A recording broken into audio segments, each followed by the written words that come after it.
Euskara Abentura Espedizioak uztailaren 1-tik 31 Euskal Herria oinez eta euskaraz zeharkatzeko aukera ematen die 7 lurraldetako eta diasporako 120 gazteri.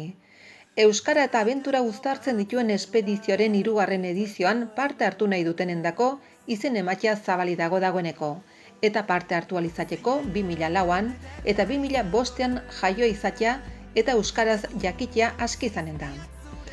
Hautagaiek ubebikoitza euskarabentura.eus webgunean eskatutako gaztearen eta haren guraso edo tutoren datuak betetzeaz gain, aurkezpen bideo eta proiektu bat bidali beharko dute. Proiektua egiteko 3 gai dituzte aukeran. Baserritik Sardexkara, klik eta post eta adina jankintzaren iturri.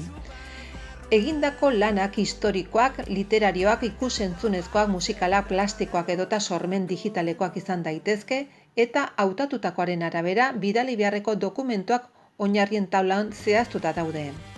Lanak martxoaren 12 arte bidal daitezke eta apirilaren 23an behin-behineko hautatuen zerrenda argitaratuko da. Euskara Abentura Euskal Herriko 7 lurraldetako naiz diasporako 16-17 urte bitarteko 120 neska mutil euskal geografia, kultura eta historia lagun artean ezagutzera eramango dituen oinezko espedizioa da. Azkeneko hauetan, euskarak izan duen notizirik onenetako da. 31 etapa osatuko dituzte 783 kilometro orotara, horietatik 483 oinez. Doneiakue bidea ezberdina jarraituz Euskal Herria luze zabal zeharkatuko dute, Maulen hasi eta Getxoko helmuga hartuta, hiriburu guztiak ez ezik UNESCOk gizateriaren ondare izendatutako guneak bisitatuko dituzte, bai eta basoak, hondartza, museoak, garizoroak, leizeak, portuak, gazteluak, belazeak, monumentu naiz eraikin emblematikoak, herriak, gatzagak eta baserriak.